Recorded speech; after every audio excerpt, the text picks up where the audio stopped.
Boys and girls welcome back. और अब शुरू करते हैं अपन कौन से टॉपिक का नाम, dissolution of partnership firm. Important interesting topic है। शुरू क्या करते हैं नालायक को, 2 दिन से शुरू हो गया है। एग्रीड। अभी आज हम पहले कौन सा क्वेश्चन चेक कर लेंगे जो होमवर्क दिया था। कल कौन सा क्वेश्चन होमवर्क दिया था? 5th। तो क्वेश्चन नंबर 5 होमवर्क दिया था आपको। आशा करता हूं कि करके आए होंगे आप। एक बार चेक कर लेंगे। So please open up question number 5। Page number क्या है बेटा? 8.16। अच्छा, जो कुछ क्वेरीज आई थी वो एक बार सॉल्व कर दूं क्या? कैपिटल रेशियो, गार्नर वर्सेस मरे में कैपिटल रेशियो में डाउट था, तो वो एक बार क्वेरी सॉल्व कर दूं क्या? कैपिटल रेशियो के डाउट को सॉल्व कर देता हूं। डाउट ये था कि कल हमने लास्ट क्वेश्चन कौन सा सॉल्व किया था बेटा? Joint life policy. Question number 3 पर आ जाओ। क्वेश्चन नंबर 3 पर आ जाओ, 15। तो इधर डाउट ये था, जो बच्चों ने मुझे पूछा कि सर ये इधर जेएलपी है एंड दिस वाज सरेंडर्ड। तो उन्होंने बोला कि सर ये आपको कैसे पता कि ये डिसोल्यूशन एडजस्टमेंट है या फाइनल अकाउंट एडजस्टमेंट है? ठीक है। सो बेटा जी मैंने कहा ये फाइनल अकाउंट एडजस्टमेंट नहीं है, डिसोल्यूशन की है। And I need to prove now why it is dissolution adjustment. मैंने कहा कि जो जेएलपी थी उसको जो सरेंडर किया, वो सरेंडर करना फाइनल अकाउंट एडजस्टमेंट नहीं है। क्यों? क्योंकि बेटा जब तुम बच्चे थे, छोटे थे, तब तुमको सीपीटी में पढ़ाया था कि जेएलपी के 3 ट्रीटमेंट है। अगर आपको धुंधला धुंधला याद आता है तो JLP does not appear in balance sheet, that is to say JLP is transferred to P&L account, treated as an expense. So JLP is not appearing in the balance sheet. Second one कौन सा है? JLP will appear in the balance sheet at surrender value। याद आ रहा है ये? और तीसरा वाला था JLP बैलेंस शीट में JLP रिजर्व आती है और इधर JLP असेट आती है। है नहीं? ये दोनों चीजें। तो ऐसे एक फर्स्ट ट्रीटमेंट में it does not appear, second treatment में इट अपीयर्स, और थर्ड ट्रीटमेंट में it appears on the liability and the asset side both. अब वो क्या ट्रीटमेंट है उसमें नहीं जाना चाहता मैं डेप्थ में, बट आपको ये बता रहा हूं कि अगर वो बैलेंस शीट में नहीं होती है तो भी वो ट्रीटमेंट सही रहता है, क्योंकि उस केस में हम जेएलपी कहां पे डालते हैं? पी&एल अकाउंट में। तो अगर वो ये बोल रहे इस एडजस्टमेंट में, क्या बोल रहे? There was a JLP 20,000 not mentioned in the balance sheet, तो ये सही ट्रीटमेंट था। ऑप्शन नंबर 1 में अगर JLP does not appear in the balance sheet so no problem, and this was surrendered for 4,500, that is also correct. कि उसके बाद में जब डिसॉल्व होगी फर्म तो सरेंडर तो करना ही पड़ेगा। सो ये डिसोल्यूशन एडजस्टमेंट है। हमने इसलिए सरेंडर किया क्योंकि हमारी फर्म क्या हो रही है? Dissolve. Have you all understood? So I think ये पॉइंट मैंने क्लियर किया। अब इसके अलावा कैपिटल अकाउंट में क्या क्या एडजस्टमेंट होती है? मैंने क्या कहा? एक्स वाई जेड, ये मैंने पार्टनर्स हम अज्यूम किए। सो मैंने इधर कैपिटल लिखना है। कौन सा कैपिटल बेटा जी? Fluctuating capital. फ्लक्चुएटिंग मतलब क्या? जिस बैलेंस शीट में आपको सिर्फ एक ही कैपिटल अकाउंट मिलता है वो फ्लक्चुएटिंग कैपिटल होता है। मतलब उदाहरण के तौर पर दिखाता हूं, अगर बैलेंस शीट में इधर कैपिटल रहा एक्स वाई जेड और करंट अकाउंट भी रहा एक्स वाई, तो ये फिक्स कैपिटल है, राइट? फिक्स कैपिटल में तो यही रेशियो लेना है, बात खत्म।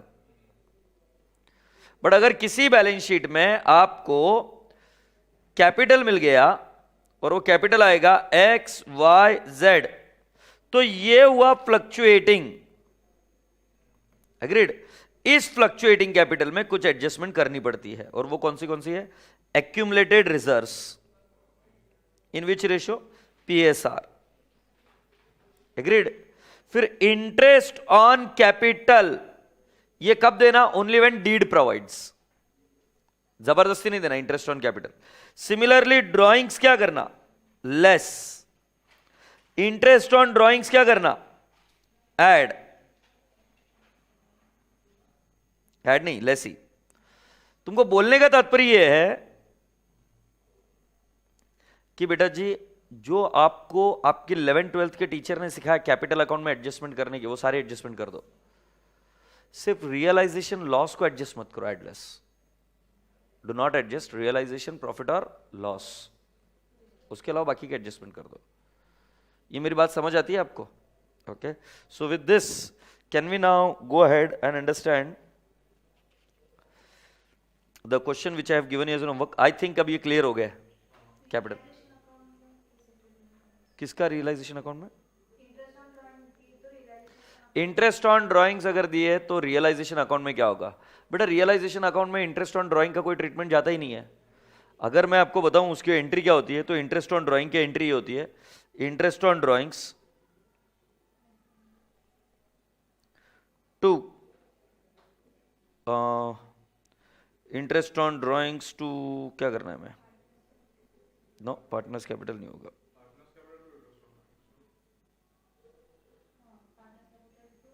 ये गलत लिख दिया मैंने, ये अपनी इनकम है ना. तो एक्चुअली एंट्री होती है partners capital to interest on drawings. सही है बेटा? ओके. और पहली एंट्री क्या होती है? P and L appropriation, no sorry, interest on drawing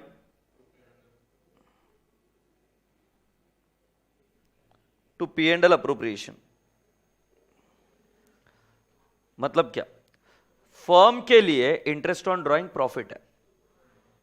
मतलब कैपिटल कैसे होता है कि बिजनेस पार्टनर को इंटरेस्ट देता है, तो interest on capital is an expense for business, but interest on drawings is an income for business. So that is the reason पहली एंट्री में हम क्या करते हैं कि interest on drawings P and L appropriation को क्या कर देते हैं? क्रेडिट. एग्रीड? अब क्वेश्चन ये आता है कि ये इंटरेस्ट ऑन ड्राइंग अल्टीमेटली कहां क्लोज होगा? सो इंटरेस्ट ऑन ड्राइंग ये डेबिट और क्रेडिट हुआ, तो ये तो नॉक ऑफ हो गया है ना. तो लास्ट में एंट्री क्या बनी? Partners capital to P and L appropriation account. मतलब आपको क्या होगा बेटा जी? पार्टनर्स कैपिटल को डेबिट कर देना और आपके रिजर्व्स बढ़ जाएंगे. तो तुम्हारा क्वेश्चन ये था रियलाइजेशन अकाउंट में क्या इफेक्ट जाएगा? रियलाइजेशन अकाउंट में नहीं जाएगा, उसका इंपैक्ट जाएगा किस पे? P and L appropriation account. जैसे कल एक क्वेश्चन किया था हमने, वो क्वेश्चन कौन सा था देखो, जिसके अंदर आई टेल यू वो कौन सा क्वेश्चन था.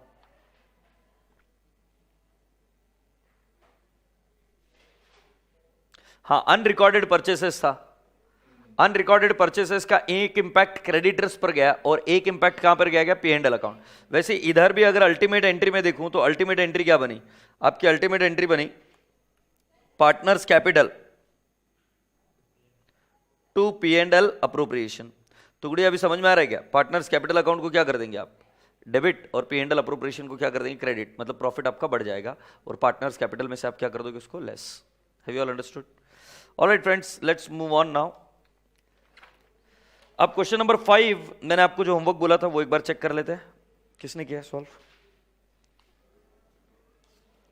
Should I read question number 5 first? Okay, एक बार रीड कर लेते question number 5. A, B and C are in partnership sharing profits and the losses equally. The firm's balance sheet as at 31st December 2007 was as follows. You have got sundry creditors, capital account A, B, C, current account A, cash account, sundry debtors, stock, machinery and plant, current account B and C. It was decided to dissolve the firm on that date. The machinery and plant, stock and debtors were sold by the firm for rupees 70,000. Creditors were paid off. Assuming that C is insolvent and could not meet his liability to the firm, show necessary ledger account in the books of the firm. Are you ready? अब जरा एक बार ध्यान से सुनकर मुझे बताओ कि यहां पर पूरी की पूरी फर्म इंसॉल्वेंट है या सिर्फ एक आध कोई इंसॉल्वेंट है? सी इंसॉल्वेंट है. एग्रीड? तो आप मुझे बताओ यहां पर हम कौन सा रूल फॉलो करेंगे? Garner versus Murray. Is that okay? Alright, क्योंकि सिर्फ एक ही इंसॉल्वेंट है ना. तो बेटा अभी क्या करना है? पहले क्या करेंगे? रियलाइजेशन. बैलेंस शीट क्यों? रियलाइजेशन अकाउंट ना सिर्फ. तो पहले आपने अकाउंट, अच्छा बैलेंस शीट को एम्प्टी बोल रही तू, मुझे लगा कोई फाइनल अकाउंट एडजस्टमेंट है क्या. रियलाइजेशन अकाउंट बनाया, सो पहले एम्प्टी तो बैलेंस शीट कर दूं. इधर आएगा to sundry debtors, to stock, to plant and machinery. ठीक है. अब कैश कितना है बेटा जी? कैश नहीं, डेटर्स कितना है? 53,000, 22,200, 26,000. ओके. और बेटा जी ये कितना लिखोगे आप इधर? Creditors, by creditors 64,000. इसी के साथ अब आपने इधर बनाया कैश अकाउंट, तो कैश अकाउंट में क्या लिखोगे, to balance brought down how much 1600, और इधर आपने बनाया, ये इंपॉर्टेंट है बेटा समझ लो, ये फिक्स कैपिटल है कि फ्लक्चुएटिंग है, फिक्स्ड है कि फ्लक्चुएटिंग है, fixed. So can I not say A B C, so can I not say by balance brought down 24,000, 8,000, एक सेकेंड ना,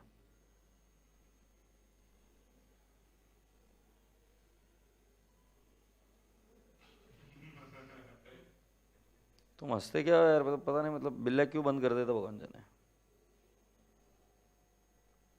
I did not understand what is his anger on me. ABC ना बेटा, bye balance brought down 24,000, 8,000 and 4,000. साथ ही साथ यहां पर आगे आएगा बाय करंट अकाउंट 10,800, और इधर आएगा टू करंट अकाउंट, ए का आएगा, ए नहीं बी का आएगा 2,000, सी का 6,000. Do you all appreciate? Yes. तो आई थिंक हमने करंट अकाउंट, कैपिटल अकाउंट और ये सब चीजें क्लोज कर दी है ना. अब एक काम करते, क्या क्या उन्होंने रियलाइज किया है. सो इधर लिख दूं क्या, बाय कैश. बाय कैश लिखकर मैं अंडरलाइन करूंगा. क्या क्या रियलाइज हुआ बेटा जी, उन्होंने machinery, plant, stock and debtors, machinery, stock, plant and machinery सब कुछ एक साथ ही दे दिया है नहीं. सो कैन आई नॉट से असेट्स रियलाइज्ड, क्योंकि उन्होंने मुझे ब्रेकअप नहीं दिया तो मैं आपको ब्रेकअप कहां से दूं. 70,000 आ गया क्या. इसका सेकंड इफेक्ट कहां जाएगा, इधर डेबिट साइड में क्या लिखेंगे, टू रियलाइजेशन अकाउंट. कितना लिखूं, 70,000. सही है. अच्छा, अभी कुछ ना भी बोले तो भी आपको किसका पेमेंट करना पड़ेगा, लाइबिलिटी का. सो हम क्या करेंगे, टू कैश अकाउंट, अंडरलाइन कर कर हम क्या लिखेंगे, क्रेडिटर्स 64,000. क्रेडिटर्स का सेटलमेंट वैल्यू दिया नहीं है. सो बेटा जी अब हमको यहां पर क्या करना पड़ेगा, कैश के क्रेडिट साइड में लिखना पड़ेगा बाय रियलाइजेशन अकाउंट. से यस 64,000. उसके बाद में क्या करेंगे आप, उसका प्रॉफिट और लॉस निकालेंगे कैलकुलेट कर कर. सो 64,000 plus 70,000 minus 53,000 minus 22,200 minus 26,000 minus 64,000 and it shall turn out to how much, 31,200. 31,200 profit है कि लॉस है, लॉस. तो बेटा जी can I not say by partners capital account. PSR क्या दे रखा है बेटा, equal. So can I not say it will be A B C divide by 3, 10,400, 10,400 and 10,400. Does that tally? Yes. अब इसको हम क्या कर देंगे, पार्टनर्स कैपिटल के डेबिट साइड में टू रियलाइजेशन अकाउंट,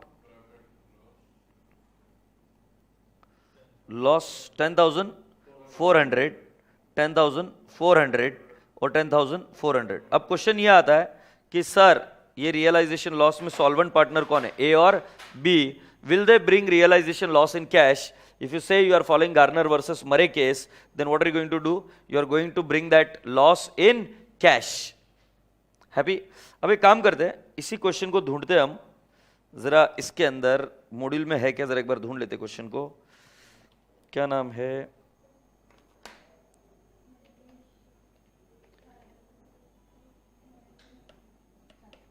अच्छा ये मॉड्यूल में नहीं था क्या क्वेश्चन, मॉड्यूल का नहीं है. ऑलराइट, तो सुनिए अभी क्वेश्चन ये है कि रियलाइजेशन लॉस कैश में लेके आना है कि नहीं लेके आना. I give it up to you, choice is your, and you can give an assumption that Garner versus Murray is followed and hence realisation loss is brought in cash और not brought in cash. तो अभी के लिए हम क्या करते हैं, we will bring the realisation loss in cash. So मैं क्या लिखूंगा, बाय कैश. बट मैं वापिस रिपीट कर रहा हूं, जो लोग नहीं लेके आए वो गलत है, ऐसा नहीं है बिल्कुल, वो भी सही है. फिर अभी कैश में क्या कर देंगे, डेबिट साइड में टू ए टू बी, कितना आएगा 10,400 और 10,400. सी कितना कैश लेके आए, कुछ भी नहीं. तो सी के इंसॉल्वेंसी के वजह से कितना डेफिशिएंसी होगा, 6,000 प्लस 10,400 माइनस 4000 कितना 12400। बेटा 12400 कौन से रेशियो में बियर करेंगे? Capital ratio. और कैपिटल रेशियो क्या है? 24:8, that is nothing but 3:1। Okay, so can I not say bye C is capital, oh A is capital by B is capital। तो बेटा जी मेरा वर्किंग आएगा इन द ब्रैकेट 12400 इंटू 3/4 और 12400 into 1/4। Do you all appreciate this? क्योंकि ratio क्या है बेटा 24:8 ना, और डेफिशिएंसी कितनी है 12400। सो 12400 डिवाइड बाय 4 इंटू 3, 9300 ए की तरफ से मिला सी को, और 3100। तो इधर आएगा 2 C is capital and how much I will write down 9300 and 3100 and then that becomes nil. बचा हुआ पैसा हम कैश में सेटल कर देंगे। So to cash it turns out to how much 24,000 plus 10,800 plus 10,400 minus 10,400 minus 9,300 कितना आएगा 25,500। Happy? और दूसरे वाले पंटर का क्या है? उसका भी डेबिट में ही आ रहा है balancing. 8,000 plus 10,400 minus 2,000 minus 10,400 minus 3,100 कितना आ रहा है 2,900। अच्छा, जिन बच्चों ने रियलाइजेशन लॉस कैश में नहीं लाया उनका बैलेंसिंग फिगर क्रेडिट में आया होगा। But the answer is one and the same, not a big deal. अब इधर क्या लिखेंगे? बाय ए बाय बी। ए कितना आएगा 25,500 एंड 2,900। सो बेटा कितने पे टैली हुआ 92,400। ये गुंडप्पा का भी 92,400 पे टैली हुआ क्या? ओके, तूने realisation losses not brought in cash by you, so your answer is also right. Did it tally? Yes. Okay, है ना? ये लो, जिन बच्चों ने realisation losses not brought in cash, तो उनका आंसर क्या आया होगा मैं बताता हूं। ए का 25,500 की जगह पे आंसर आना चाहिए 25,500 माइनस 10,400, 1,500 आना चाहिए 15,100 भाई, है ना? और ये जो है ना बी, उसका 2,900 ना, उसका 7,500 आना चाहिए, बट इधर नहीं, डेबिट में आना चाहिए। फिर ये दो एंट्री आपकी नहीं आई होगी। समझ गए क्या पांडे जी? बट अभी जो हमने किया है वही कंटिन्यू रखते हैं, नहीं तो और कंफ्यूजन ऐड हो जाता है। हैप्पी? तो this is the final answer. I am proud that कि मैं इतना फास्ट बोलने के बावजूद भी आप समझे, बहुत अच्छी चीज है, और ये स्पीड आपको एग्जाम में चाहिए।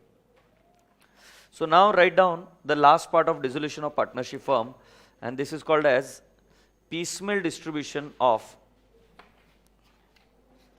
piecemeal distribution of available cash।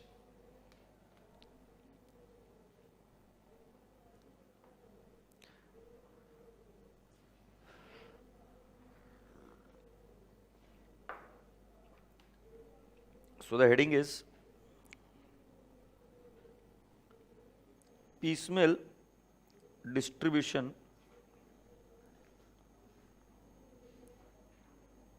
of available cash। If you are all ready, then let's start। अच्छा, I'll tell you what piecemeal means, one by one, slowly। जो अभी तक हम पढ़ते हैं वो थोड़ा सा इतना लॉजिकल नहीं था। क्यों? क्योंकि ऐसा कभी नहीं होता बेटा कि सारे एसेट को हम पहले रियलाइज कर ले और धीरे धीरे, और क्रेडिटर्स का पेमेंट भी एक गो में होता है, ऐसा नहीं होता है। रियल लाइफ में कैसे होता है कि आप असेट रियलाइज करें, you realise one asset and then you what pay. So when you realise an asset you pay it in a protracted manner और स्लो एंड स्टडीली। मतलब कैसे? देखो, you realise the asset in जैन, तो जैन में जितनी भी असेट रियलाइज हुई उसकी टोटल लेंगे और जैन के एंड में पे कर देंगे, पे जैन एंड। क्वेश्चन आता है किसको? ये टाइप के क्वेश्चन आपको सिखाएंगे, how to make the payment. Similarly आपके पास फरवरी में आपने असेट रियलाइज की, पे फरवरी एंड, किसको? ये टॉपिक आपको सिखाएगा। Is that okay? In November 2018 exam, there was a question for 20 marks on this part of the chapter, 20 marks का क्वेश्चन आ गया और वो एकदम माहौल वाला बन गया काम। ठीक है, तो let's start with the story, सुनते हैं। सो बेटा जी, पीसमेल डिस्ट्रीब्यूशन ये दो तरीके से डिवाइड होता है, एक और दो तरीके, मतलब there are two types of questions on this. One is called as proportionate capital method, or you can also call it as relative capital method, and the other one question is called as maximum loss method.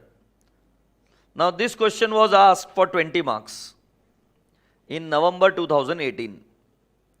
20 marks का question था, proportionate capital method और कौन सा, maximum loss method.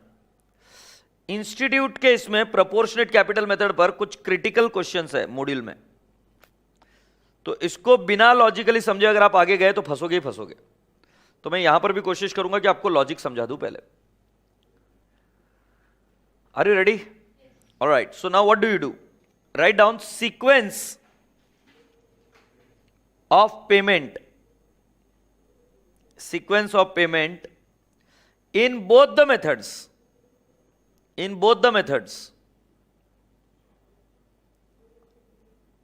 sequence of payment in both the methods.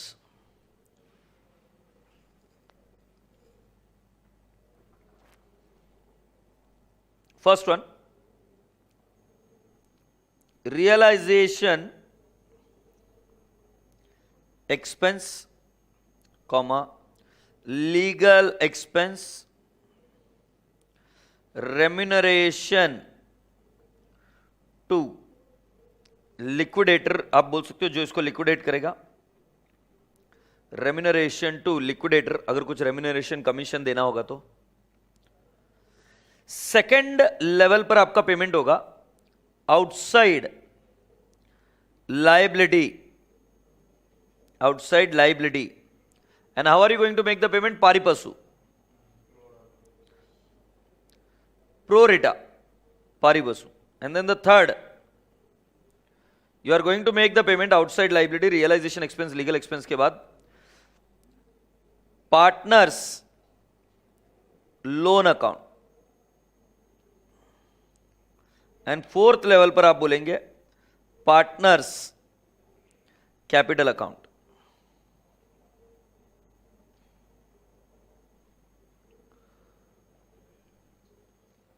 Theory में पढ़ेंगे आप तो partners loan के बाद में और एक चीज आती है कॉन्टिंजेंट लाइबिलिटी, और उसके बाद में पार्टनर्स कैपिटल।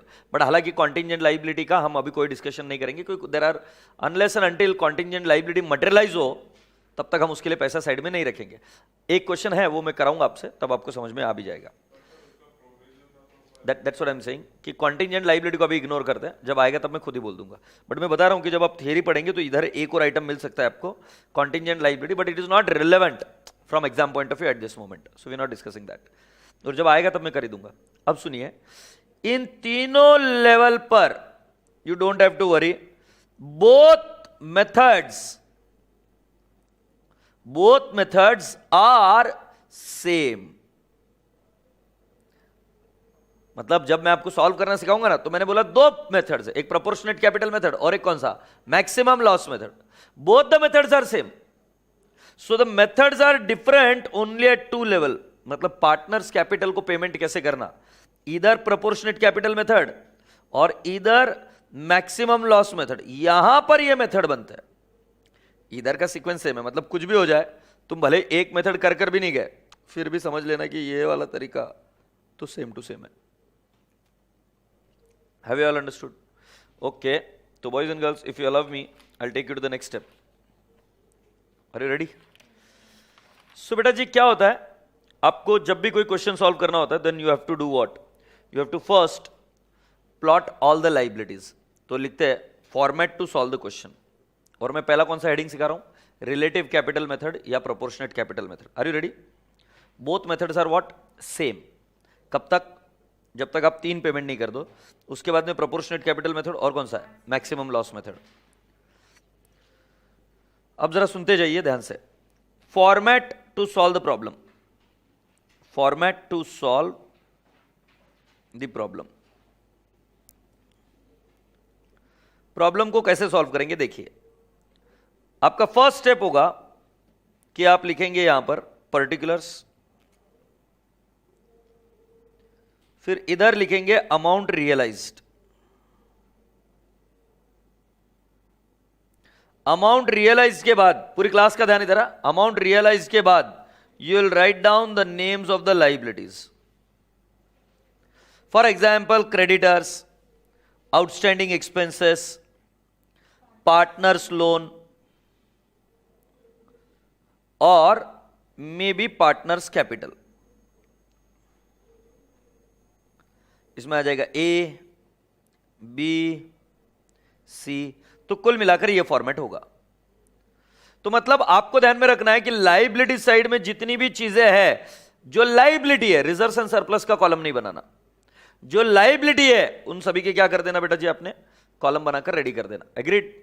और जब आप रेडी कर दो तो अब इधर यहां क्या करना, यहां पर पहले लिखना कि what is the opening balance. तो opening balance creditor, outstanding expense, partners loan, A B C, ऐसा लिख दोगे आप। फिर क्या करोगे, फर्स्ट रियलाइजेशन वो देंगे खुद आपको, फर्स्ट रियलाइजेशन यह अमाउंट आएगी। फर्स्ट रियलाइजेशन मतलब कितना पैसा रियलाइज हुआ। अब मुझे बताओ, पहला पेमेंट किसका करना सिखाया मैंने सीक्वेंस में, realisation expense, legal expense, any liquidator remuneration etcetera etcetera. So पहला हम करेंगे लेस एक्सपेंसेस, अगर कुछ हुआ तो। अब ये माइनस करेंगे, माइनस करने के बाद में आपका कोई फिगर आएगा, और उसके बाद में आप क्या करोगे, less paid to creditors and outstanding expenses. हाँ या नहीं, कि पार्टनर्स लोन का मतलब नंबर बाद में लगता है, तो इधर से दो लोगों का पेमेंट होगा। कैसे पेमेंट होगा, पारी पशु जो रेशो होगा उसमें।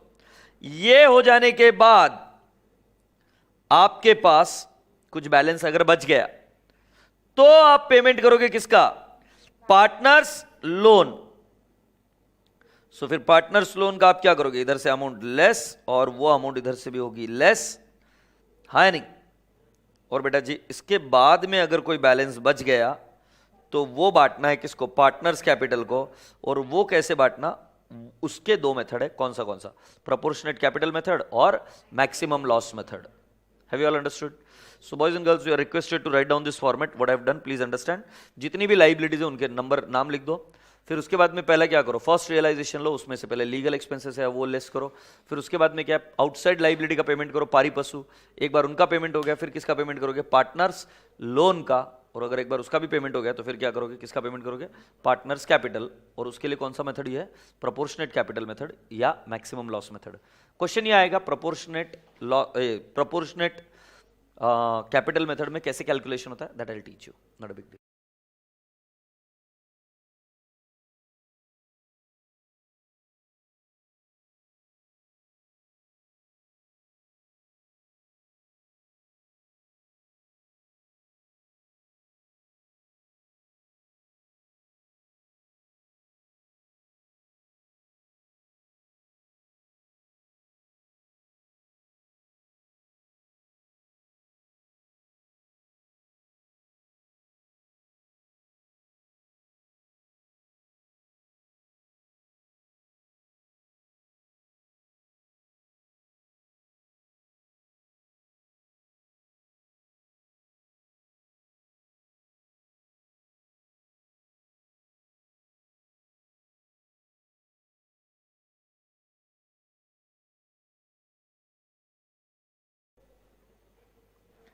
So here we take it to the next step.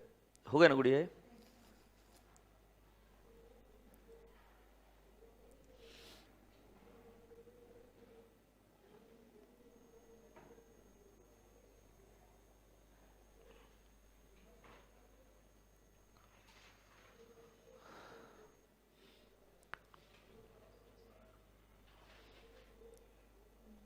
अब पूरी क्लास का ध्यान इधर, एक एग्जाम्पल लिख कर लो। Example, A, B and C are having PSR 3:2:1. capital of A is 2,80,000, 2,40,000. Capital of B is 1,80,000. ठीक है. And capital of C is 1 lakh. Okay. अब क्वेश्चन कैसे आता है देखो. ए बी सी का कैपिटल पता है 240, 1,80,000 एंड 1 लाख. क्वेश्चन ये आता है कि किसको पहला पेमेंट करेंगे, किसको पेमेंट पहला करेंगे. तुम बोलेंगे पीएसआर में करेंगे. एक एग्जांपल पीएसआर में करेंगे तो मान लेते मैंने लिख दिया 5 लाख. ये मेरा एक सेकेंड ना, इनका कैपिटल लिख देता हूं. 2,40,000, 1,80,000 और 1 लाख. ठीक है. एक सेकेंड ना.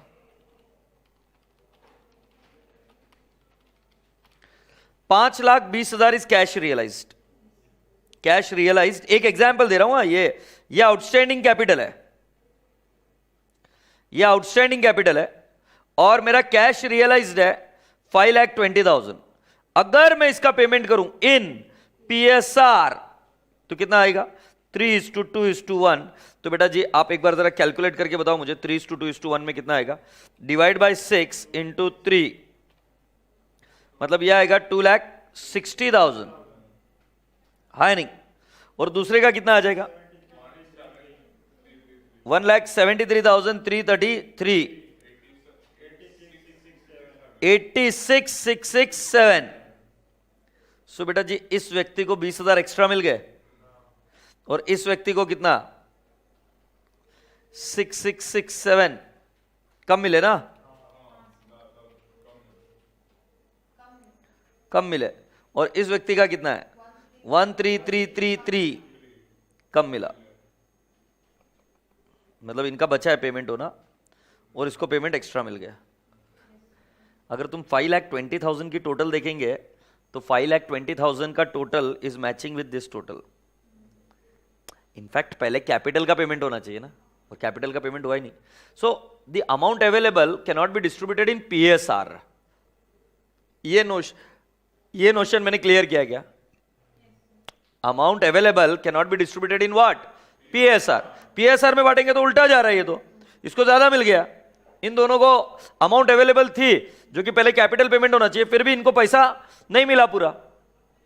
तो इसका मेरे पास एक सोल्यूशन है और वो है proportionate capital method. So how do I do with proportionate capital method? Please check. So can I not write down A B C? ये वर्किंग चल रही है बेटा.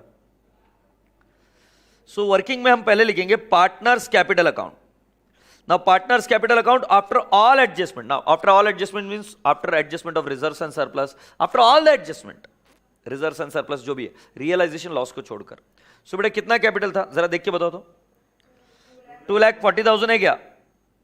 और बी का बेटा 1,80,000. 1 lakh. Do you all appreciate? And then I have to write down PSR. PSR 3:2:1. Do not write complete PSR, write down 3:2:1. Now my dear friend, this is 1, 2, then I write down third. 1 divided by 2, do you think so it will be 80,000? Do you think so it will be 90,000? And do you think so it will be 1 lakh? So which is the lowest? So which is lowest? 80,000. So this is called as proportionate this is called as base capital. इसको क्या बोलेंगे? Base capital. समझे क्या? जो सबसे छोटा है उसको क्या बोलेंगे? Base capital. फिर भी तुम्हारे लिए मैं लिख देता हूं base capital is 80,000, the lowest one. Now I will write down fifth में base capital into PSR. So base capital 80 into 3 2,40,000. Now 80,000 into 2 1,60,000. And 80,000 into 1, 80,000. Agreed? So boys and girls, I'll calculate surplus. So 240 minus 240, nil. 180 minus 160, 20,000, and 1 lakh minus 80,000, 20,000. Do you all appreciate? Now I will repeat the same step again for what? This surplus also. इसका मतलब क्या है पता है क्या? ए को पहले payment मत करो, बी ने ज्यादा रुपए दिए 20,000 रुपए कंपैरेटिव टू पीएसआर, क्योंकि हमने ये जो बेस आया था इसके बेसिस पर सभी के रिलेटिव कैपिटल निकाले ना, प्रोपोर्शनेट कैपिटल निकाले सभी के कितने होने चाहिए। तो बी ने 20,000 एक्स्ट्रा दिए, सी ने भी 20,000 एक्स्ट्रा दिया। अब क्वेश्चन ये आ रहा है बी और सी में से किसकी priority. So will again repeat the same step. So I will say PSR कितना इनका, जानबूझकर तुम्हारे लिए लिख रहा हूं 2:1। फिर 8 स्टेप क्या करेंगे, 20,000 that is 6 divide by 7, can I not से 10,000 and 20,000। Now which is the lowest, so this will become a base capital now. Agreed. So base capital ये बन गया, तो अभी हम क्या करेंगे, सो हम क्या करेंगे, बेस कैपिटल इंटू पीएसआर। सो बेटा तुमको लग रहा है ये 20,000 ही आएगा, 10,000 इंटू 2 और 10,000 इंटू 1 कितना आ जाएगा 10,000। बोला ना हाँ। सो बेटा जी अब क्या करेंगे, ये आ गया 10,000 और ये आ गया 20,000। अब इस 20 में से जो सरप्लस था 20 माइनस किया नील, और इस 20 में से 10 माइनस किया कितना आ गया 10,000। तुम्हें पता है कि तुम्हें पहला पेमेंट किसका करना होगा, सी का। सी को कितना पेमेंट करना पड़ेगा, तो मैं इधर लिखता हूं, ये इधर देखिए प्रायोरिटी ऑफ पेमेंट, क्या आपको दिख रहा है क्या बेटा उधर, priority of payment, priority of payment, पहला पेमेंट होगा सी का। सी को दिए जाएंगे 10,000 रुपए, क्योंकि एब्सोल्यूट सरप्लस किसका है, सी का है। उसके ऊपर जाइए, किसका सरप्लस था, बी और सी का। बी और सी का सरप्लस है, तो बेटा जी हम पेमेंट करेंगे बी एंड सी। कितना पेमेंट करेंगे दोनों का सरप्लस, 20 और 20 40, बट उसमें से ऑलरेडी 10 तुम पेमेंट कर दिए, क्योंकि जो ये 20 का पेमेंट है उसमें ये 10 भी तो इंक्लूडेड था ना जो बाद में आया। तो कितना पेमेंट करेंगे, 20 प्लस 20 माइनस 10,000। सो कितना आ जाएगा बेटा जी, कैन आई राइट डाउन 30,000, और ये 30,000 किस में जाएगा, पीएसआर। पीएसआर कौन सा, 2:1, क्योंकि बी और सी के बीच में पीएसआर क्या है 2:1। और समझ गए क्या पांडे जी। फिर हम क्या करेंगे, A B and C balance in PSR, और पीएसआर क्या है 3:2:1। मतलब एक ये सरप्लस है, इसका पेमेंट हुआ, फिर ये सरप्लस है, इसका पेमेंट हुआ, और जैसे ही 2 सरप्लस का पेमेंट हो गया लास्ट में क्या बच गया, कैपिटल ओपन, और तीनों का पेमेंट होगा पीएसआर में। अब मैं तुम्हें खास बात बताता हूं कि ये करता क्या है, but before that let's understand the step. पहले कैपिटल लिखिए, उसके नीचे पीएसआर लिखिए, कैपिटल को पीएसआर से डिवाइड कीजिए, आपको एक कैपिटल मिलेंगे सभी के बेस, राइट। उसमें से सबसे लोएस्ट को पकड़िए, तो वो बनेगा बेस कैपिटल, उसको मल्टीप्लाई कीजिए पीएसआर से, तो आपको पता चलेगा कि कितना कैपिटल किसका होना चाहिए था। ओरिजिनल कैपिटल में से वो प्रोपोर्शनेट कैपिटल लेस कीजिए, आपको मिलेगा सरप्लस। अगर एक से ज्यादा सरप्लस है तो वापस यही स्टेप दोहराकर अल्टीमेट सरप्लस निकालिए किसी एक व्यक्ति का, जिसका सरप्लस है पहला पेमेंट उसको होगा। जैसे ही उसका पेमेंट होगा फिर आप क्या करोगे, आगे पेमेंट करोगे दोनों लोगों का, जिनके 2 के सरप्लस थे उनका, बट जो ऑलरेडी पे कर दिया वो क्या कर दोगे माइनस। जिन 2 लोगों को पेमेंट करोगे वो कौन से रेशियो में करना है, पीएसआर। और मैं अभी आपको बताता हूं लॉजिक क्या है, प्रोपोर्शनेट कैपिटल मेथड क्या करता है। मैंने आपको बताया था कि हमारे पास ये कैपिटल है, आउटस्टैंडिंग कैपिटल यही लिखा है ना मैंने। चलो यही क्वेश्चन सॉल्व करता हूं, एक सेकेंड कंट्रोल से। जो मैंने है वो एज इट इज रहने दिया, इधर ए बी सी लिखकर छोड़ दिया, ये हमने गलत किया था। अब मैं इसी चीज को सॉल्व कर बताऊं आपको, A B C. So can I not write down partners capital. बेटा क्या क्या हमने डिसाइड किया था, इनका कैपिटल कितना था, 2,40,000, 1,80,000 और कितना 1 लाख। तुम्हें पता है अगर हम इसको पीएसआर में पेमेंट करें तो गड़बड़ हो रही थी। अब मेरे कैलकुलेशन के हिसाब से पहला पेमेंट होना चाहिए सी का, और वो कितने रुपए का होना चाहिए, 10,000। सो बेटा जी मैं लिखूंगा लेस पेड। अच्छा पहले हम अमाउंट रियलाइज भी तो लिख लेते हैं। अमाउंट रियलाइज कितनी है? 5,20,000 है क्या? ओके,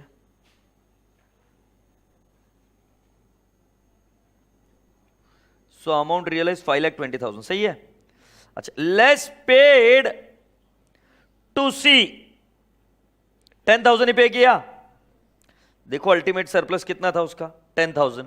तो फिर मैंने प्रायोरिटी ऑफ द पेमेंट किसका निकाला? सी का, 10,000। सो बेटा जी पहला हम पे करेंगे सी को 10,000। कितना बच गया इधर? 5,10,000। कैश की चिंता मत करिए, ये सी का पेमेंट कीजिए 10,000 इधर, और अब यहां पर वापस बैलेंस ड्यू निकालेंगे। सो 2,40,000, 1,80,000 और 90,000। तुम्हारी जानकारी के लिए इनके रेशियो लिख कर रखता हूं, 3:2:1। अगर तुम देख रहे हो दो लोगों के सरप्लस कौन थे पता है क्या तुम्हें? बी और सी के। फिर उसके बाद में सरप्लस किसका है? सी का। जिस व्यक्ति का सरप्लस है, जैसे ही तुमने उसका पेमेंट किया, वैसे ही वो दोनों पार्टनर जिनके दो के सरप्लस आए थे एक साथ, वो पीएसआर में आ जाएंगे। चेक कर लो, 180 और ये कितना बन गया? 90। इसलिए मैंने क्या बोला, इसके आगे का सरप्लस हम पीएसआर में पेमेंट कर सकते हैं। देखो सीक्वेंस में ऐसे लिखा ना, बी और सी, 20 + 20, ये दोनों का क्यूमुलेटिव सरप्लस, ये था सरप्लस, लेस 10 ऑलरेडी पेड, 30,000 कौन से रेशियो में? 2:1। मैं इतना कॉन्फिडेंटली क्यों बोला 2:1 में? क्योंकि सिंपल सा, क्योंकि सिंपल लॉजिक था, क्योंकि पीएसआर में आ जाता है। ये प्रोपोर्शनेट कैपिटल मेथड करता क्या है, जैसे ही एक व्यक्ति का सरप्लस पेमेंट हुआ, वो व्यक्ति दूसरे व्यक्ति के पीएसआर में आना शुरू हो जाता है। सो अभी हम क्या करते हैं, less paid to B and C, कितना बेटा जी? 30,000। याद आ रहा है कि नहीं आ रहा है? और कौन से रेशियो में? 2:1। सो बेटा जी इसको पेमेंट किया 20,000 और इसको पेमेंट किया 10,000, हाँ या ना? सो बेटा जी ये आ जाएगा 4,80,000 ना, 4,80,000, 2,40,000 और बेटा 180 - 20, 1,60,000 और ये कितना आ जाएगा? 80,000। जरा अपने आप से पूछो, क्या ये अभी तीनों पीएसआर में आ गए क्या? 3:2:1। इसलिए फिर मैंने लास्ट में क्या लिखा था? Balance in PSR. मतलब पहले वाले को सरप्लस पेमेंट करो, फिर जो दो सरप्लस थे वो पीएसआर में आ जाएंगे, उनको कितनी अमाउंट पे करना है वो निकाल कर देखो। फिर उसके बाद में और ऊपर के लेवल पर जाओ और क्या करो, तीनों को पेमेंट कर दो। और तीनों को कौन से रेशियो में पेमेंट करोगे? In PSR. So can I not write down paid to A, B and C in which ratio? In PSR. Can I not say 3:2:1? So 480, 2,40,000, 160, 80 और ये हो गया नील। तो क्या मेरे रसगुल्लों को समझ में आई क्या एक बात, कि रसगुल्लो जब पहले हम पीएसआर में बांट रहे थे तो तांडव कर रहे थे हम, किसी पार्टनर को गलत, किसी पार्टनर को ज्यादा। तो ये बहुत इंपॉर्टेंट मेथड था जो सिखाया गया, प्रोपोर्शनेट कैपिटल मेथड। अब थोड़ी सी लंबी सांस लो क्योंकि मैं बहुत भारी बात करने वाला हूं। वेरी गुड, ज्यादा जोर से नहीं, जिनको सर्दी हुई है। गुड बेटा, मैं ये एक्सपेक्ट करता हूं कि रिवीजन बैच में बैठे हो, मतलब कुछ बहुत तो थोड़ा बहुत तो पढ़ के आए हो, है ना? हाँ। तो बेटा पार्टनर्स विड्रॉ करते तब असेट भी तो विड्रॉ करते हैं, और असेट इनडिविजिबल होती है। मतलब मान लो सी उठाकर ले गया कार, तुम बोल रहे हो सी सुन मेरी बात, तुझे सिर्फ 10,000 रुपए लेके जाने इधर, है नहीं, इसमें तुझे सिर्फ 10,000 रुपए लेके जाना। बट सी बोलता नहीं मैं तो कार लेके जाऊंगा और कार 15,000 की है।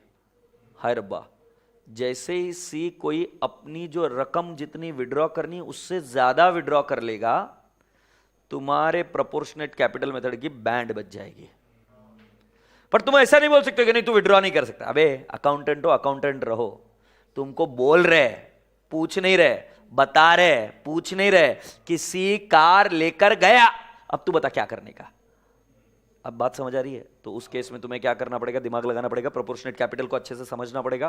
प्रोपोर्शनेट कैपिटल करता क्या है? कैपिटल को प्रोपोर्शनेटली कन्वर्ट कर देता है। जब कोई ट्रांजैक्शन ऐसी हो कि जिससे वो प्रोपोर्शनेट में ना रहे, तो तुमको वापस से रिवाइज तरीके से कैलकुलेट करना पड़ता है। मतलब पहले तुम कैलकुलेट कर दोगे अगर सब कुछ सही होता तो, बट सी ज्यादा उठाकर ले गया, कोई दिक्कत नहीं, उसको बोलने का लेके जा। तुम्हारे पास कुछ, अभी जैसे यहां से 10,000 की जगह पे वो 15,000 ले गया, तो तुमको यहां पे 75 तो मिलेगा ना, इसका 1,60,000 तो मिलेगा ना। मेरे कर्सर के पास ध्यान दो, इसका 80 की जगह 75 मिलता, इसका कितना मिलता है 160 और इसका 240, वट एवर XYZ। अब तुम क्या करोगे, ये PSR में नहीं आ रहा है, जो मैंने ट्रिक बताई वो नहीं हो रहा है, ज्यादा विड्रॉ कर लिया तो वापस से पूरा कैलकुलेशन करेंगे and you will go ahead. कम लेकर गया तो अंधा नहीं है, क्यों? क्योंकि बची हुई कैश दे देंगे। उसको 10,000 देना था, 8,000 की कार लेकर गया तो 8,000 की कार ले जा, 2,000 कैश ले जा, उसमें कोई दिक्कत नहीं है। बट साला 10,000 ले जाना था, 15,000 ले गया तो वो किसकी बैंड बजा देता है? PSR की बैंड बजा। तो उस केस में उसको ले जाने देने का, उसको बोलना ले जा ले जा। फिर वापस से क्या कैलकुलेट करना? Proportionate capital. Have you all understood? क्या मैं दिमाग में घुसेड़ने में कामयाब रहा? Yes. Alright, so do you want to write down anything of this sort? हाँ,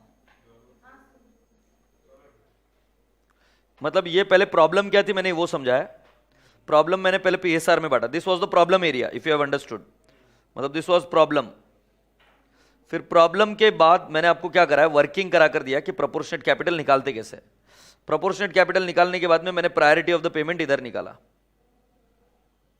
और प्रायोरिटी ऑफ द पेमेंट के बाद में वो पेमेंट कैसा होगा एक्चुअली ये बताया। तो आपको स्टेप नंबर 1 में एग्जाम्पल लिखा कर दिया, स्टेप नंबर 2 में अगर तुम ये मानते हो कि वो PSR में जाना चाहिए, सो प्रॉब्लम एरिया बताया, फिर इस प्रॉब्लम को सॉल्व करने का वर्किंग बताया।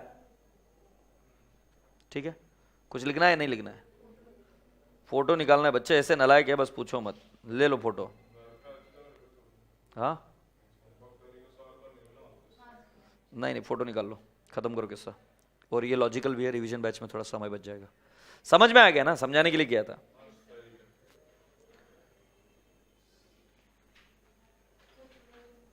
पूरा जूम कैसे करूं गुड़िया? पूरा अच्छा, सब कुछ एक साथ चाहिए तुम्हें?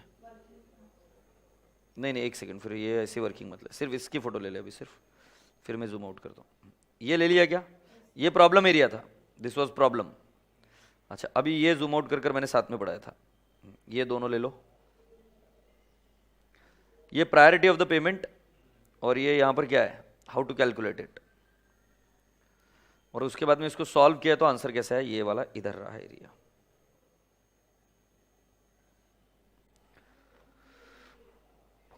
चले भी आगे। You are all requested to come down to the question number what 8th। Please come down to the question number 8th। 8वें प्रश्न के पास कूच करो, question number 8th।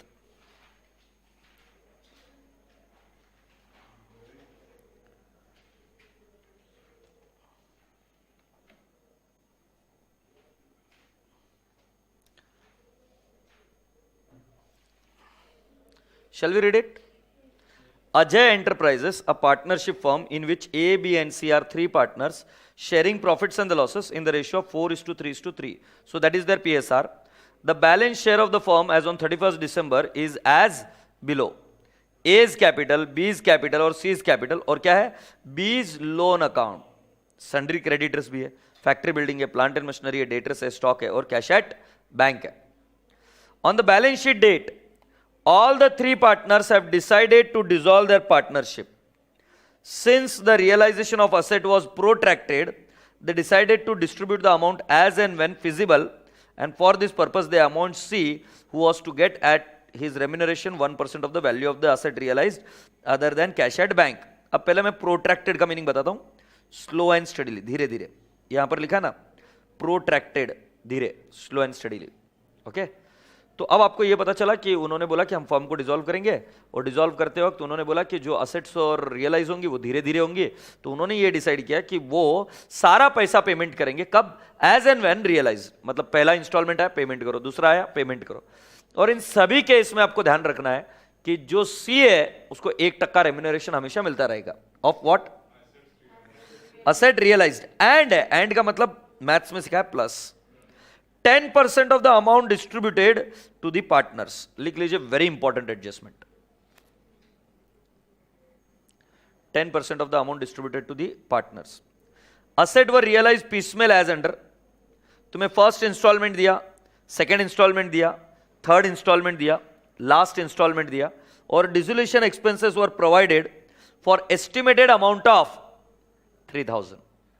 Dissolution expenses were provided, underline the word provided. Provided का मतलब इसको side में निकाल के रखने का, ठीक है, प्रोविजन करना, मतलब ये अज्यूम करने का कि डिसोल्यूशन एक्सपेंस इतना ही हुआ है। आगे क्या लिखा बेटा, creditors were settled finally for, creditors कितने में सेटल्ड हुए? 15,900. Prepare a statement showing distribution of cash amongst the partners by higher relative capital method. अब ये बोल दिया है ना हायर रिलेटिव कैपिटल मेथड. मैंने आपको क्या समझाया?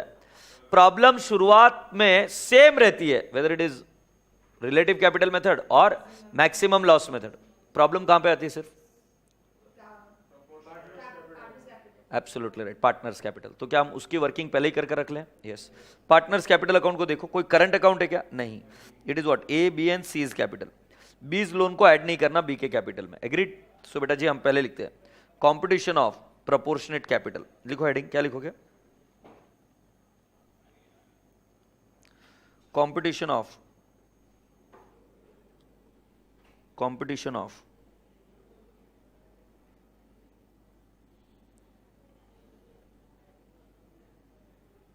proportionate capital. You can also use the word competition of what? Relative capital. So I'll write down A, B, C, and I'll also write down capital balance. बेटा कोई reserve है क्या? देखो, कोई रिजर्व है क्या? देखो, अगर रिजर्व होता तो ओल्ड पीएसआर में पहले उसको ऐड कर देते.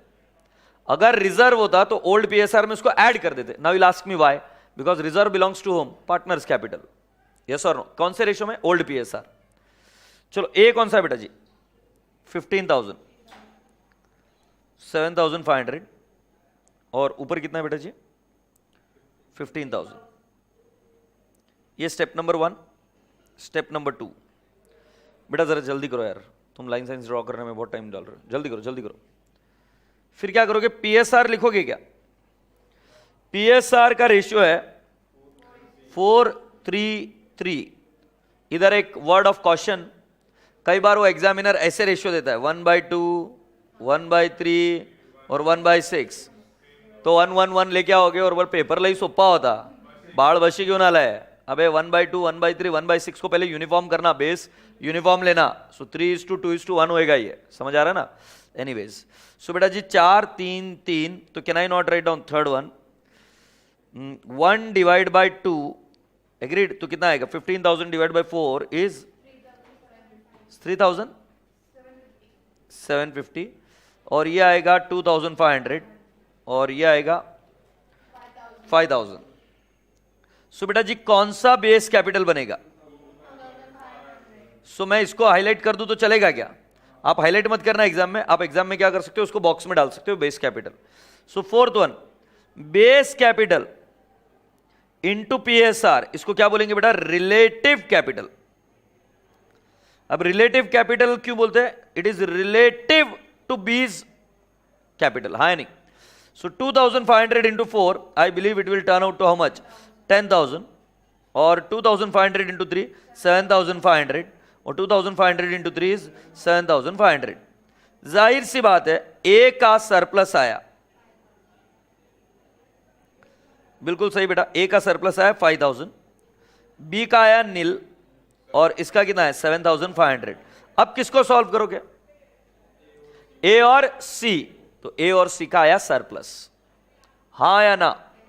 बेटा जी मैं वापस वो स्टेप रिपीट नहीं कर रहा हूं, तो मैं 6 पर लिख रहा हूं 5 डिवाइड बाय 2. 5 क्या है? सरप्लस है क्या?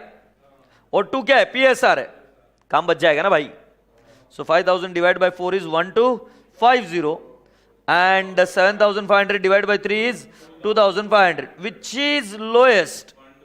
1,250. So will this become a base capital now? Yes. So can I not say at the 7th step base capital into PSR? So 1,250 into 4 5,000. ठीक है, ये क्या? और 1,250 इंटू व्हाट? 3 3,750. अरे समझ में आ रहा है क्या भाई क्या कर रहा हूं? ये बेस आया, उसको मल्टीप्लाई किया उनके रिस्पेक्टिव पीएसआर से. सो कितना आ जाएगा सरप्लस? सरप्लस आएगा नील नील और इधर कितना आएगा? 3,750. सो अगर मैं आपको समझा सकूं तो प्लीज जरा इस ग्रीन कलर के पेन के पास ध्यान देना. ये सरप्लस है, ये सरप्लस है और ये सरप्लस है. पहला नंबर आएगा सी का, दूसरा नंबर आएगा ए और सी का। बट बेटा जी उस 7,500 में से 3750 ऑलरेडी पे कर दिया हो गया, सो हम कौन से रेशियो में बांटेंगे? 4:3। मतलब कैसे? 5000 प्लस 7500 माइनस 3750, मतलब टोटल पेमेंट होगा 8750, और बाद में जो भी बचा हुआ बैलेंस वो किस में कर देंगे? PSR। So can I explain you priority of payment? Working note number 2। So write down working note number 2। शाबाश बेटा। Priority of payment,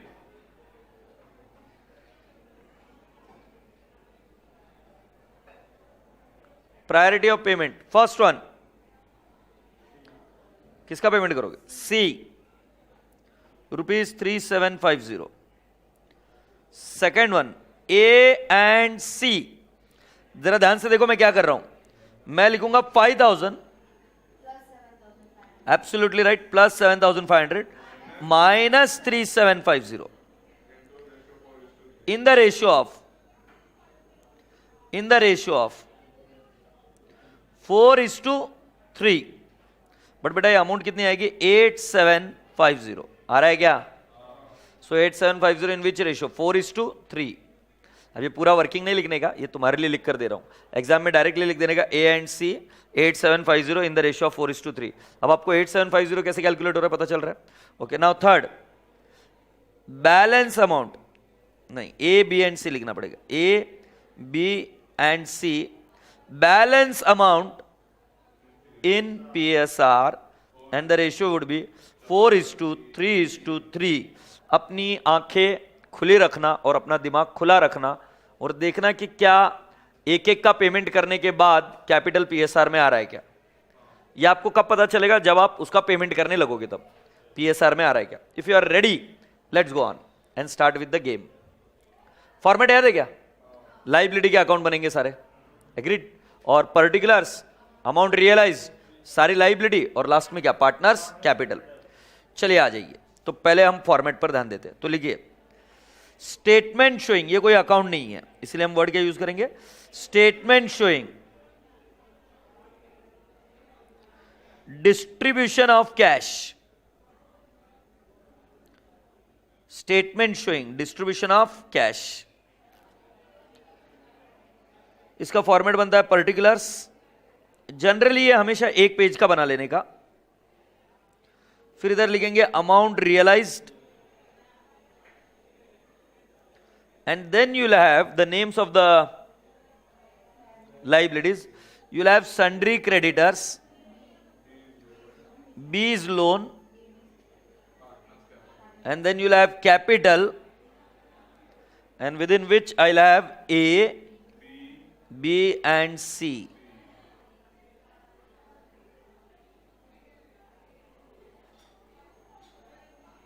I'm just requesting everyone ki please write it down, pen it down.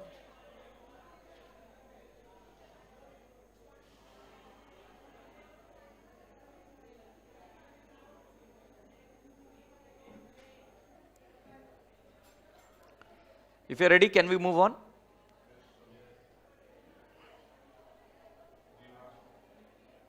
Now, can we write down opening balance? Sundry creditors का opening balance है 16,500, B's loan का balance है 4,500, A's capital है 15,000, B's capital है 7,500 and C's capital है 15,000. Please write it down. Step number 1. Step number 1 क्या करना है? So क्या हम लिखेंगे क्या? Cash balance. बेटा कैश बैलेंस जरा देखो आपके इसमें कितना दिया है? कैश बैलेंस 275 है क्या? Add first realisation. अब बेटा लफड़ा क्या करते पता है क्या बच्चे? कैश बैलेंस लेना भूल जाते हैं। कैश कभी रियलाइज नहीं हो सकती ना, तो कैश तो एज इट इज लेना पड़ेगा। सो कैश रियलाइजेशन के बाद आपका first realisation it is 18,650. Can I not have the total of this? 275 plus 18,650, 18,925।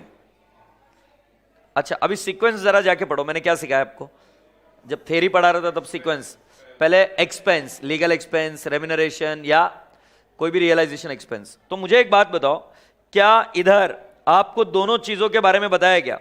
तुमको रियलाइजेशन एक्सपेंस के बारे में भी बताया, डिसोल्यूशन एक्सपेंस के बारे में बताया। कितना बताया? 3,000। और साथ साथ रेम्यूनरेशन भी बताया, 1% of the value of the asset realized except cash at bank and 10% of the amount distributed to the partners। मैं आपसे क्वेश्चन पूछूं, ये 18,925 क्या किसी पार्टनर को जाने वाला है क्या? नहीं, पहले तो क्रेडिटर बैठा है ना इधर।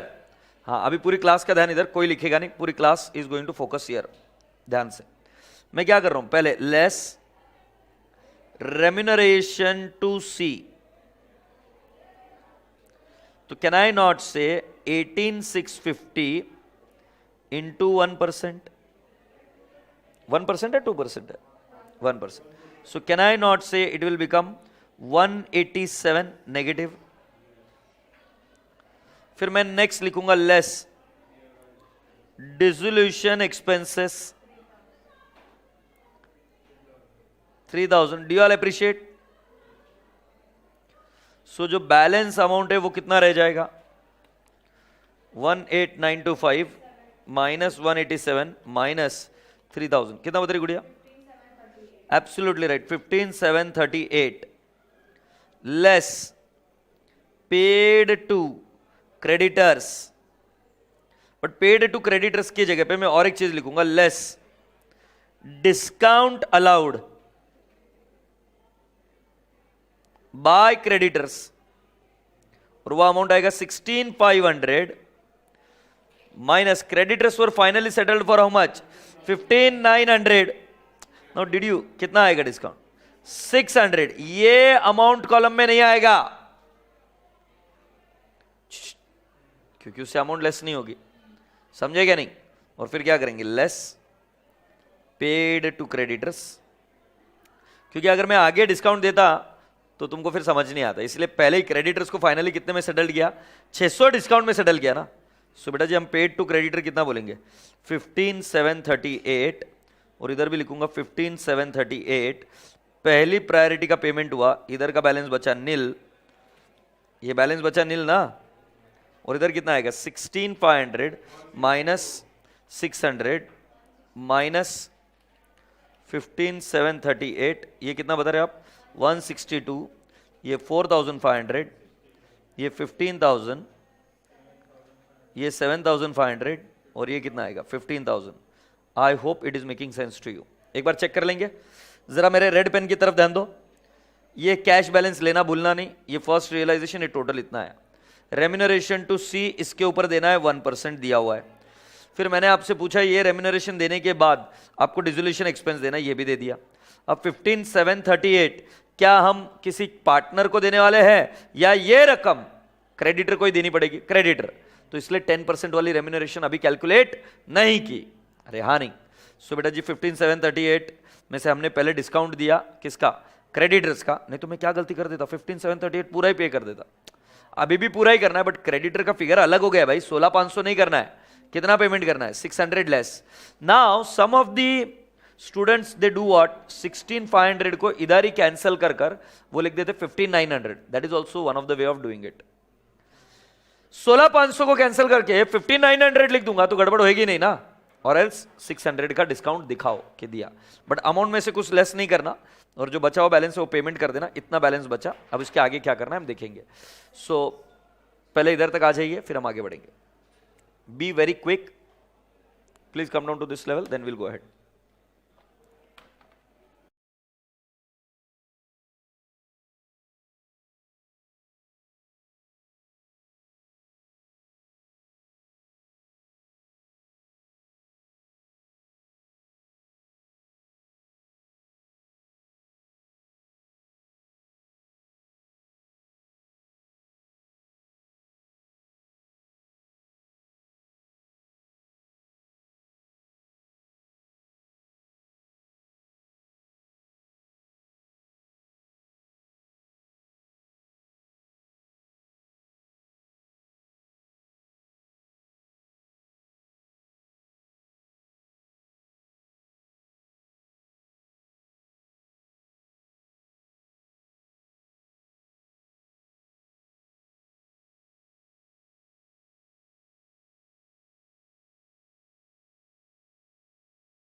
Can we go at? Here we go.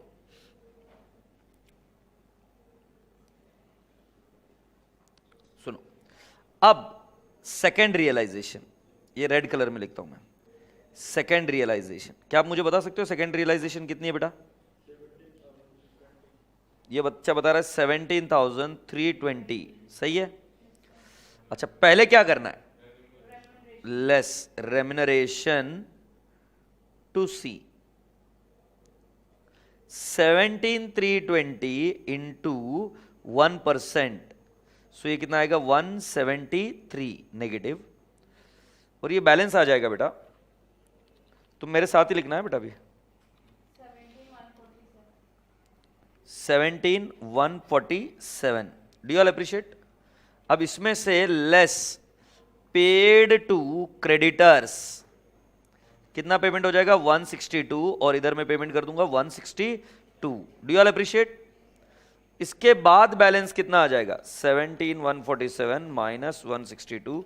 It is 16,985 and it will become nil. और ये 4,500, 15,000 और 7,500 और कितना? 15,000. फिर हम क्या करेंगे? लेस पेड टू बीज लोन. बीज लोन है ना बेटा? मुझे ऊपर का दिख नहीं रहा है. बीज ही लोन है ना? हाँ, बीज लोन. तो कितना बेटा जी? 4,500 नेगेटिव. और ये इधर भी 4,500 नेगेटिव. हाय रब्बा, अब ये पेमेंट हो गया. कितना हो गया? 12,485 नील नील 15,000, 7,500 और 15,000. ठीक है. देखो ना, बेचारे बच्चे इतनी तैयारी करके आते हैं, एक छोटी सी गड़बड़ हुई नहीं, तुम्हारी बैंड बजी नहीं. रेडी हो? इधर 12,485 को डायरेक्टली डिस्ट्रीब्यूट नहीं करना. अब ये देखो, ये 12,485 किसको देना है? कौन बचा है अभी? पार्टनर. तो रेम्यूनरेशन किसको देना है?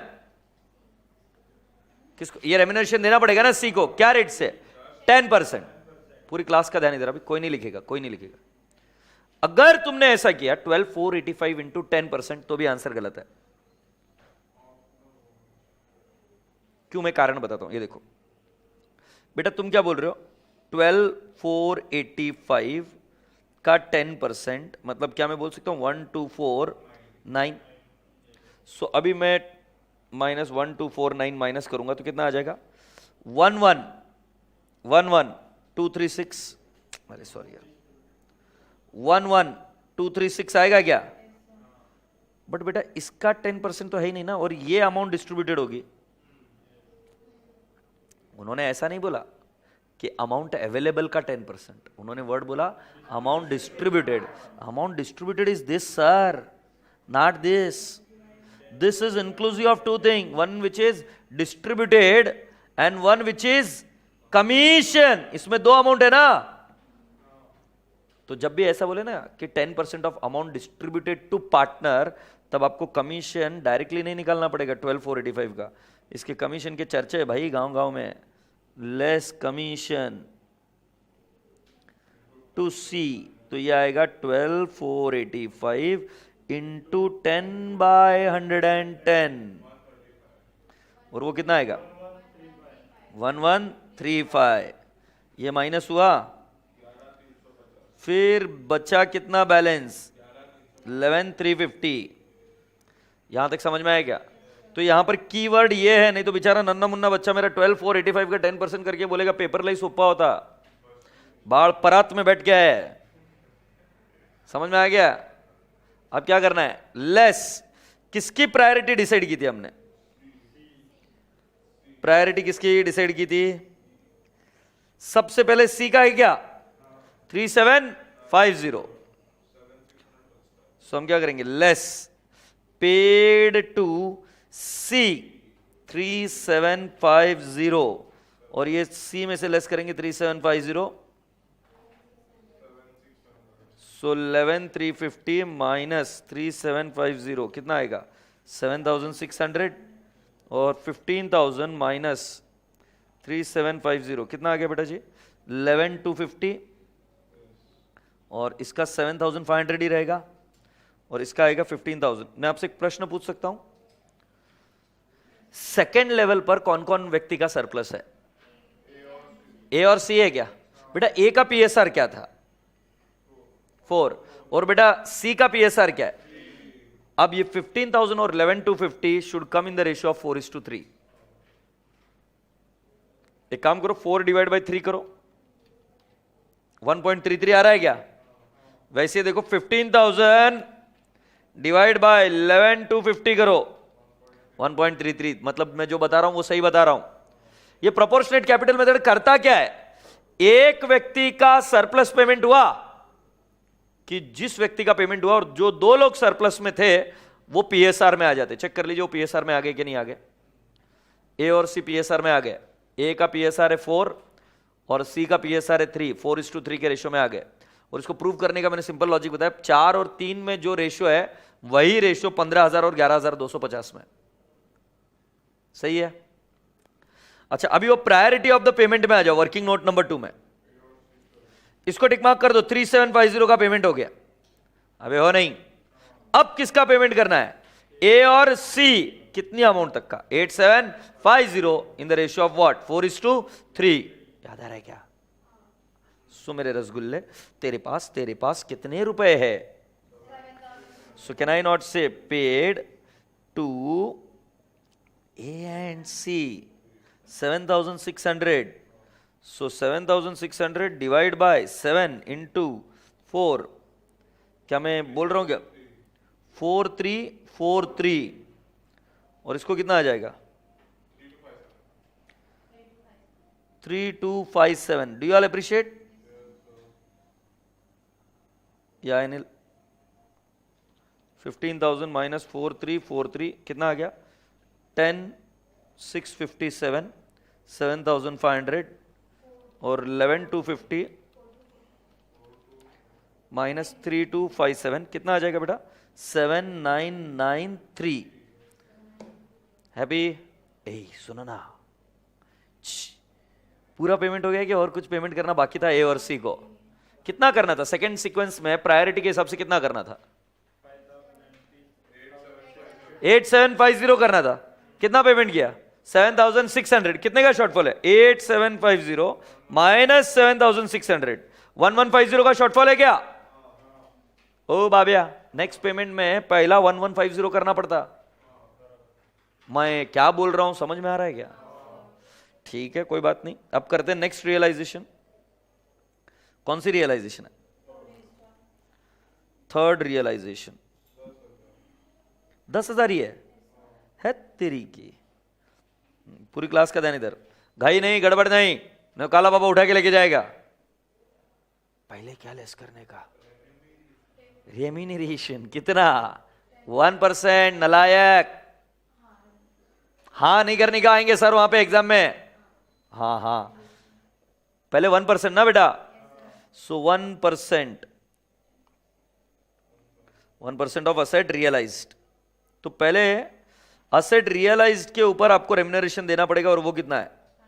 100। ये कितना आएगा? 9,900। फिर 10% ऑफ अमाउंट डिस्ट्रीब्यूटेड। तो ये कैसे निकालना सिखाया मैंने? 9,900 इंटू 10/110। 900 क्या? ये माइनस हुआ, कितना आया? 9,000। भाई ये जो मैं कर रहा हूं समझ आ रहा है ना? अब किसको पेमेंट करेंगे? ए और सी। बट कितना? 1150। घर में तांडव तो नहीं मचाओगे ना? कैसे आ रहा है पता चल रहा है ना? भाई 8750 पेमेंट करना था, उसमें से सिर्फ 7,600 ही पेमेंट हुआ था ना। सेकेंड प्रायोरिटी में मैंने बोला 8750 करना है, उसमें से सिर्फ 7,600 ही पेमेंट हुआ है। सो हम लिखेंगे less pay to A and C in the bracket 8,750 ना बेटा सेकेंड प्रायोरिटी में, माइनस 7,600। कितना आ रहा है? 1150 इन 4:3। तो ये बच्चा जोरदार बोला 657। और इसका बेटा? हाँ 493। सो बेटा 9,000 माइनस 1150, 7850 क्या 10,000, 7,500 और 7,500। क्या आपको लग रहा है कि हमारा अमाउंट वापस पीएसआर में आ गया अभी तीनों का? जैसे ही सरप्लस पेमेंट किया हमारी अमाउंट पीएसआर में आ गई। कॉपी करने वाले लोगों को चील कवे उठा के लेके चले जाते हैं, नालायक। चील कवों का डर लगता है, मेरा डर क्यों नहीं लगता भगवान जाने।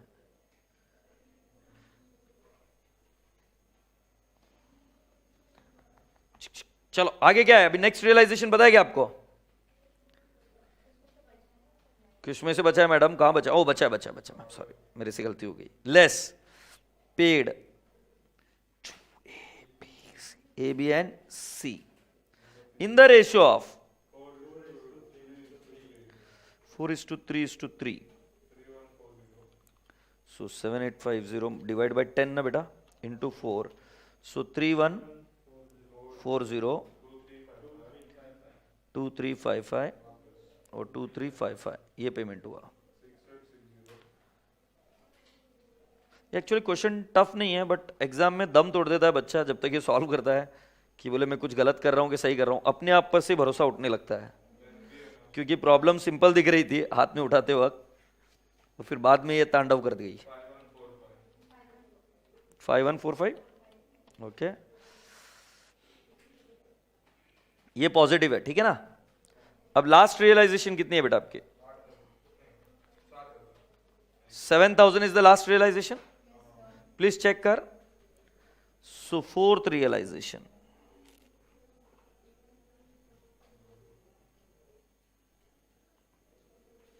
ये कितना है बताओ ना? 7,000 लेस 1% ऑफ क्या?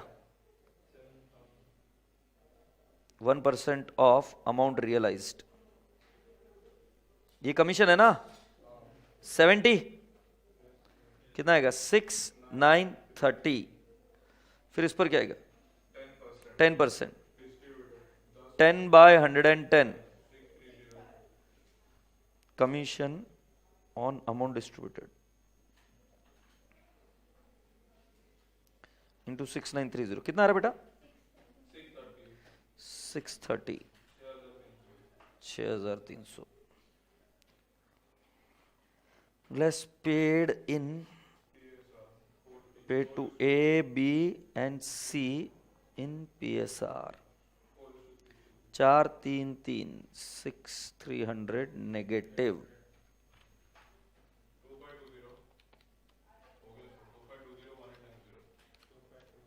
Very good. 2520 1890 1890।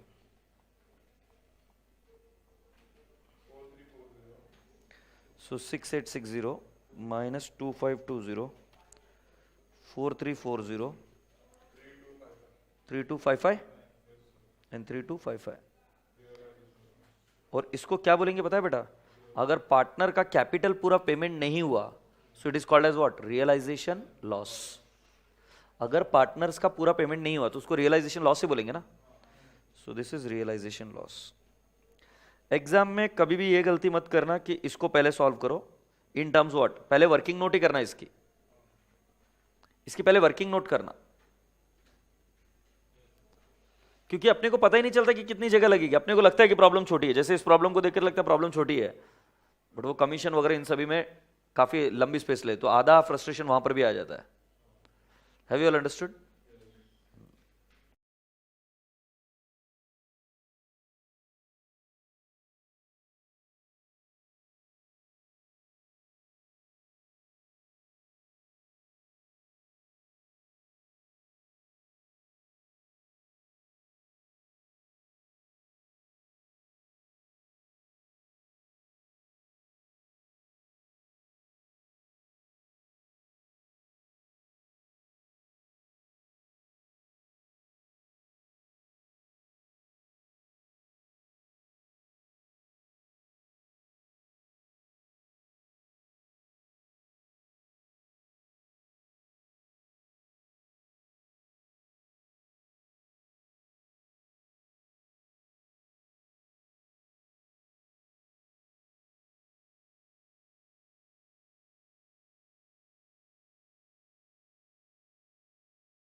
ओके तो आज का होमवर्क पहले लिख कर लो, क्योंकि this happens to be a very very important what I can say questions from exam point of view. तो पहले ये लिख कर लो homework. Solve all the questions of proportionate capital method. Did you hear me carefully? I use the word solve. Don't see. Solve all the questions of proportionate capital method from your module. Agreed? Mock paper or RTP, wherever you find it. तो इनको solve करो और कल हम कौन सा method देखेंगे? Maximum loss method. Is that okay? Maximum loss method tomorrow we see and we wind it up, and tomorrow also we will start with amalgamation and sale of firm. Without practice it won't be a good choice that we keep on moving ahead. So पहले इसके सारे questions आप देख कर निकालो, then we'll go ahead. ठीक है? चलो, all right. Thank you. Bye bye.